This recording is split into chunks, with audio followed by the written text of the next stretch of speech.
ایک بات بڑی ضروری ہے، وہ میں نے آپ سے ضرور کرنی ہے۔ ایک آیت ہے قرآن پاک کی سورت بقرہ پہلا سپارہ آیت نمبر 120۔ اللہ تعالیٰ نے ایک حد بیان کر دی، فرمایا وَلَن تَرْضَىٰ عَنْكَ الْيَهُودُ وَلَا النَّصَارَىٰ حَتَّىٰ تَتَّبِعَ مِلَّتَهُمْ۔ فرمایا یہ یہودی اور عیسائی تم سے ہرگز راضی نہیں ہوں گے۔ یہ قرآن ہے اور سادہ ترجمہ تفسیر کی بھی ضرورت نہیں۔ یہ معاہدے کر لیں، محبت کے وعدے کر لیں، یہ تم سے راضی نہیں ہوں گے۔ کب راضی ہوں گے؟ حتی تتبع ملتہم، یہاں تک کہ تم ان کے دین کی پیروی کرنے لگ جاؤ۔ میرا جب پہلی دفعہ پاسپورٹ بنا تو میں نے سارا پڑھا، کتابیں پڑھنے کا شوق تھا شروع سے۔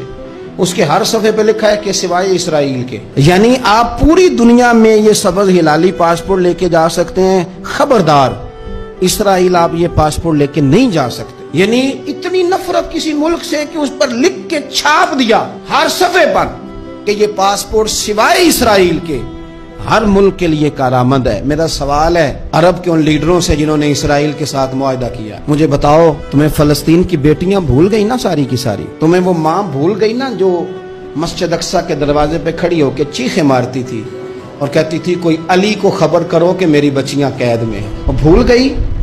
تمہیں وہ بہن بھول گئی نا جس پر شراب کی بوتل انڈیلتے تھے اسرائیل کے فوجی؟ وہ آپ کو ابھی بھی ویڈیو مل جائے گی۔ وہ انڈیلتے تھے شراب کی بوتل، اسے پکڑتے تھے، دست درازی کرتے تھے، اور وہ بیٹی کہتی تھی یا رحمت للعالم۔ بھول گیا تمہیں وہ سارا کچھ؟ تم نے 1 منٹ لگایا اور تم معاہدہ کس سے کروا رہے ہو؟ امریکہ کے صدر سے؟ اتنا ظلم کیا تم نے، اتنا قاتل کے ساتھ معاہدہ؟ کیا سمجھتے ہو فلسطین والوں کا کوئی والی وارث نہیں؟ سنو، میرے رسول کریم صلی اللہ علیہ وسلم نے فرمایا میرا کوئی مالدار امتی دنیا سے چلا جائے، پیسے جائیدادیں چھوڑ کے جائے تو اس کی اولاد میں بانٹ دینا، لیکن اگر اس کے ذمہ قرضہ ہو تو میرے پاس آ جانا، میں اپنے امتی کا قرض ادا کروں گا۔ جس کا کوئی وارث نہیں ہوتا مدینے والا اس کا وارث ہوتا ہے، میں قرض دوں گا اپنے امتی کا۔ کیا سمجھتے ہو فلسطینی لاوارث ہے؟ صبح قیامت نبی پاک تم سے سوال کریں گے، تمہیں اللہ کے حضور حاضری دینی ہے۔ کیوں نہیں صلح کرتا اسرائیل فلسطین کے ساتھ؟ لبنان کے ساتھ دوستی کیوں نہیں کرتا؟ شام سارا کٹ گیا اسرائیل کی وجہ سے، اور آج تمہیں خیال آیا ان کے ساتھ معاہدہ کرنے کا؟ ہمیں سبق پڑھاتے ہو، خدا سے ڈرو۔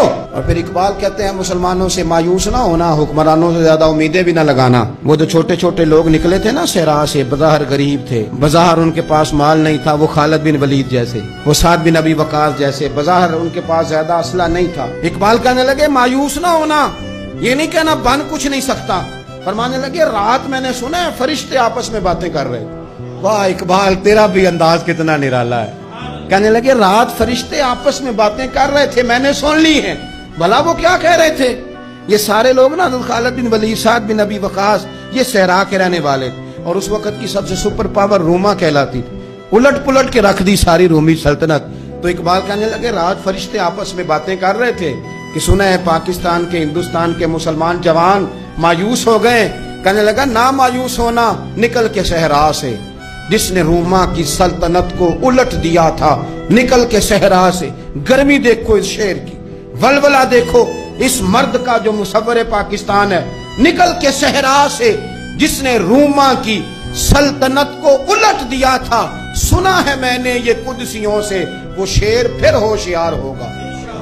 وہ کل باتیں کر رہے تھے کہ بہت سارے ان میں سے پھر جاگ گئے اور بڑی جلدی وہ بلاک بنائیں گے۔ سنا ہے میں نے یہ قدسیوں سے کہ وہ شیر پھر ہوشیار ہوگا، وہ آئے گا میدان میں، نکلے گا، اور انشاءاللہ یہی چراغ جلے گا تو روشنی ہوگی۔